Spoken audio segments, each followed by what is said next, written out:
So this is part 2 of the question I was asked by one of my students around the world. And again, before I start, I want to say thank you and give credit to Cambridge Examinations, because this is their question, this is not mine. We are just here together to solve it, okay, and to help each other. Good, what is going on? Yeah, so please make sure you have already seen questions A and B. These are C and D. We're going to continue. The water comes from a cylindrical tank, yeah, because what was going on, I have it over here. There is some sort of channel filled with water, and we found some volumes of them. Anyway, what is going on now? They say the water is coming from a cylindrical tank. When 2 cubic meters of water leave the tank, the level of the water in the tank goes down by 1.3 millimeters.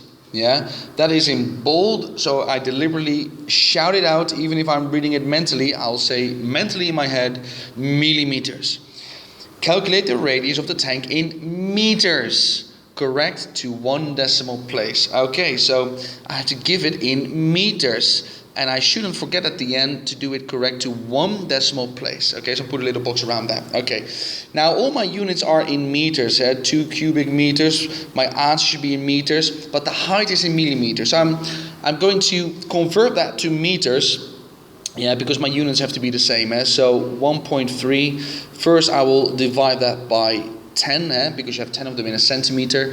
Then I'll divide it by another 100 to go to meters, and that will be 0.0013 meters. Okay, let me have that one written down, because otherwise I might make a silly mistake by using different units. Yeah, we're talking about meters now. Okay, now what is going on? They're talking about a cylindrical tank.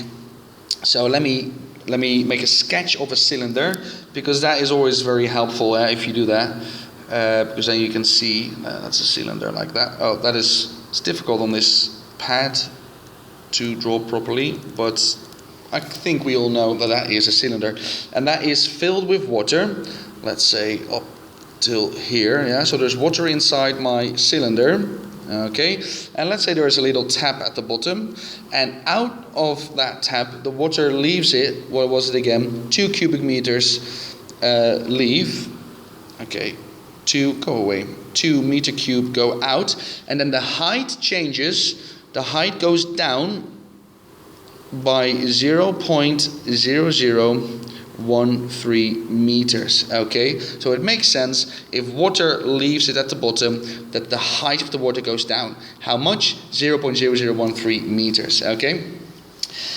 Calculate the radius of the tank. The radius. Now, a cylinder, although technically it's not a prism, yeah, because this is a circle and not a parallelogram, but it does behave like a prism, which means that the volume of a cylinder is the area of the cross section times the height. That's the volume. Okay, so the volume of a cylinder is the area of the cross section, which is a circle, pi r squared, times the height. Okay, so you have to be able to construct that equation yourself. But that is fairly simple, because pi r squared, area of a circle, that is a formula.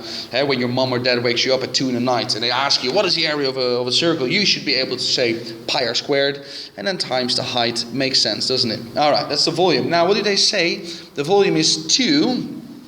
So the volume is 2. And then the height is 0.0013, so pi times the radius squared times 0.0013. Okay, and now that's interesting, yeah, because this equation has how many unknowns? It only has one unknown, the r, yeah? So I can solve it, because pi is a number, yeah, it's 3.1415, whatever, yeah, your calculator will tell you, but it is a number. So my only unknown is r, my radius, okay? So let's rearrange that now. So, yeah, what shall I do? First I will divide both sides, for instance, well, this is what I'll do. This is black. So r squared equals 2 divided by pi times 0.013. Yeah, I'm trying to work down as many workings as I can. And that is that going to fit here?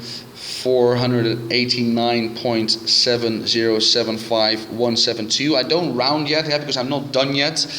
And can I just move that up? Yes, I can. Can we still follow me like that? Okay, so r squared, yeah. So r, the radius, is the square root of that number, 489.7075172. And then r is 22.129336. And because we have to do it correct to one decimal place, yeah, I say it is 22.1 meter. Okay, so that would be my final answer. Now, I did this question about 5 minutes ago on a piece of paper before I started with this video, and I was telling myself, hang on a minute, John, that's a very, very big radius. Okay, so I checked my workings, and that's why we write down our workings. So I checked my workings. Did I make a silly mistake somewhere? And I didn't. And then I checked the internet, and indeed it's the correct answer. Yeah, but it's still useful to always evaluate your final answer. Does it make sense? Yeah, a radius of 22.1 meters. Yeah, so the diameter, if you like, of this tank is 44 and a bit meter, which is fairly large. Okay, so maybe somebody wants to give me a picture of a tank that size. But okay, that is the correct answer, 22.1. Okay, last question. I think I can just put it to the side now. Look at that, it's fantastic, unbelievable. Let's have a go. Question D. It says, when the channel is empty, its interior surface is repaired. Yeah, because of course it all gets rusty and it breaks. Yeah? So on the inside, they are going to repair it. Good. The cost of that is $0.12 per square meter. And the total cost, so repairing the entire channel, is $50.40. Calculate the length in meters of the channel. Okay, interesting. Let's get that channel here again. So let's imagine, so this picture was at the top of this question. If you've seen part 1, you would know that. Anyway, so this channel is being repaired. The water is gone now, and what do I need to know then? I need to try to discover what the total area is on the inside. So, and then I'll have that rectangular face here, and also this one, but then on the inside is also part of the surface area on the inside. So it consists out of 3 parts. Part 1, let me do that in black. Part 1, 2, and 3. Now let's do part 1 first. That is 0.8 times, what is the area? Well, let's call that x. Okay, 0.8 times x. So 0.8x. And the question then is, what is x? What is the length? How long is this channel? Okay, but the area of this rectangle is 0.8 times x. And also the area of this rectangle is 0.8 times x. Yeah, because it is the same. And then we have left here at the bottom, if you like, and the area of that one is 1.2 times x.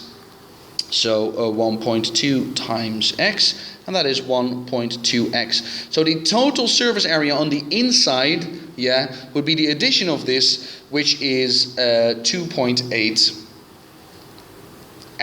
Okay, are we following me? And I'm trying to find out, okay, so what is x? 2.8x. All right. Now let me go take that one away. 2.8x. There we go.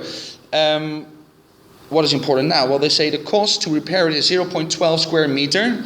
So if I have my total area, 2.8x, and if I time that by the cost per square meter, 0.12, that will be my total price, $50.40. Okay, so it is the area, the total area times the price per meter square. That's going to give me my total cost. So that is something now I have to work out. So 2.8x divided by equals 50.4 divided by 0.12. Okay, and if you work it out, then x equals, I'm a little bit confused now, I'm not sure why, equals 150 meters squared. Okay, I think I'm skipping a step now. So 50.4 divided by 0.12, and then that answer I have to divide it by 2.8. Okay, I don't have a calculator here, so I don't know the exact numbers, but hopefully you see if I rearrange this equation, I will do 50.4 divided by 0.12, and that divided by 2.8. Of course, I could also have done, that's why I'm confused, 2.8 times 0.12 first. Let me just show you that. So perhaps you would have simplified the left side first. You get 0.336x equals 50.4, and then you would divide both sides by 0.336, and then x is 150, yeah, so meters squared. No, so not meters squared, meters, yeah. Hopefully somebody said that out loud. No, John, not meters squared, meters, yeah, because when I return to the question it says calculate the length in meters, yeah, so no meter squares there for me. Okay, well, some small mistakes from me here, so I apologize to that, but I'm sure you've done a lot better. So explainingmaths.com for more resources. Like and share this video if it was useful, and you will, I'm sure, deserve a big thumb up for doing this question. Alright, okay, I'll see you later. Bye bye.